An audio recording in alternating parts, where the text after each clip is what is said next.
இது எனக்கு 18வது வருஷம். காலையில் 5:30 மணிக்கு வந்தேன். இப்போ தான் மாலை போட்டிருக்கேன். கூட்டம் சரியான கூட்டம். ஒரு மண்டல விரதம் முடிஞ்சு நீ சபரிமலைக்கு போக போகிறோம்.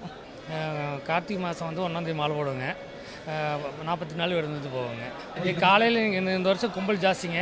5 மணிக்கு வந்தேங்க. இப்போ தான் மாலை போட்டுக்கிட்டு வெளியே வரேங்க. 3-3.5 மணி நேரம் ஆச்சுங்க. கும்பல் ஜாஸ்தி தரிசனம் 2000 பேர்த்துக்கு மேலே இருக்குங்க. இப்போ 2000 பேர்த்துக்கு மேலே இருக்குங்க. சாமி இன்னைக்கு கார்த்திகை 1 ஐயப்பனுக்கு மாலை போட வந்திருக்கிறேன். சந்தோஷமாக இருக்குதுங்க. கொஞ்சம் விசேஷமாக இருக்குது. நல்லா கூட்டம் கும்பல் இருக்குது. கிட்டத்தட்ட 3 மணி நேரம் 4 மணி நேரம் ஆச்சுங்க சாமி பார்த்து மாலை போடுறதுக்கு. இன்னும் ரொம்ப மகிழ்ச்சியாக இருக்குதுங்க. ரொம்ப சந்தோஷங்க. இன்றைக்கி காலையில் 5:30 மணிக்கெல்லாம் இங்கே வந்துட்டோம் மாலை போடுறதுக்காக. டோக்கன் வாங்கி சாமி தரிசனம் பண்ணி இங்கே இருக்கிற அந்த ஃபார்மாலிட்டிஸ்லாம் முடிஞ்சு மாலை போடுறதுக்கு இவ்வளோ நேரம் ஆச்சு. நிறைய கூட்டம் இருந்தது. நிறைய பக்தர்கள் இங்கே மாலை போட்டுட்ருக்காங்க. நாங்கள் இன்றைக்கி கார்த்திகை 1 வருஷம் கார்த்திகை 1 மாலை போட்டுருவோம். 47 நாள் 48 நாள் விரதம். 48வது நாள் தரிசனம் பார்க்குற மாதிரி நாங்கள் இங்கேருந்து கிளம்புவோம். சில சமயம் ஜோதிக்காக போவோம், சில சமயம் அதுக்கு முன்னால் போவோம். அந்தந்த எங்களுடைய குரூப் எப்படி முடிவு பண்ணுறோமோ அதுக்கு தகுந்த மாதிரி இருக்கும். கண்டிப்பாக 48 நாள் விரதம் இருந்து போகிற குரூப்பாக இருக்கோம் நாங்கள். ஏற்பாடுகள்லாம் ரொம்ப சௌகரியமாக இருக்குது. கரெக்டாக பண்ணியிருக்காங்க. வருஷம் பண்ணுறத விட இந்த வருஷம் ஏற்பாடு ரொம்ப நல்லா இருக்குது.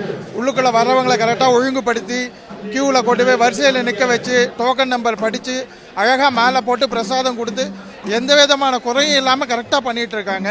இதே மாதிரி வருஷம் பண்ணுறதுல இந்த வருஷம் இன்னும் கொஞ்சம் முன்னேற்றம் இருக்குது. கூட்டத்தை கட்டுப்படுத்தி நல்லா பண்ணிகிட்ருக்காங்க. நாங்கள் வந்து வருஷம் கணக்கில் ரொம்ப வருஷமாக போயிட்டுருக்கோம். நாங்கள் ஒரு குறைந்தது 18-20 வருஷத்துக்கு மேலே இருக்கோம். எல்லாருமே இருக்கிற குரூப்பு. நாங்கள் ஒரு 40-45 பேர் குரூப் ஒட்டுக்க போவோம் வருஷம். நேற்று நாங்கள் டோக்கன் கொடுத்துட்டோம். இன்னைக்கு காலையில் 6 மணிக்கு வந்துட்டு சாமி கும்பிட்டு மாலை போட்டு இப்போ தான் வந்து நின்றுட்டுருக்கோம். போன வருஷம் கன்னிசாமியாக இருந்தேன். பிடிச்சிருந்தது. அதே மாதிரி ஃபஸ்ட் டைம் ஐயப்பன் பார்க்கும்போது சந்தோஷமாக இருந்துச்சு எனக்கு. இந்த வருஷமும் நான் போன வருஷம் மாதிரி நல்லபடியாக பார்க்கணுன்னு நான் வேண்டிக்கிறேன். ஜோதிக்கு நான் சாமியை பார்க்க போகிறேன். ஜோதி வரைக்கும் நான் விரதம் இருக்கேன். போன வருஷம் ஃபஸ்ட் டைம் போனப்போ எங்கள் அப்பா வீட்டில் கூட யாருமே போகல. அப்பாவோட ஃப்ரெண்ட்ஸ் அந்த மாதிரி போயிருந்தோம். அப்போ வந்துட்டு நான் தொலைஞ்சு போயிட்டேன். அப்புறம் அங்கேருந்து ஒரு ட்ரூப் சேர்த்து கொண்டு வந்து எங்களை கோயில்கிட்டே சேர்த்துடுச்சு. அதுக்கு கொஞ்சம் 2 days லேட் ஆகி அந்த மாதிரி அதுவும் ஒரு எக்ஸ்பீரியன்ஸாக நல்லா இருந்துச்சு. செய்திகளை உடனுக்குடனும் துல்லியமாகவும் தெரிந்து கொள்ள சப்ஸ்கிரைப் பண்ணுங்க.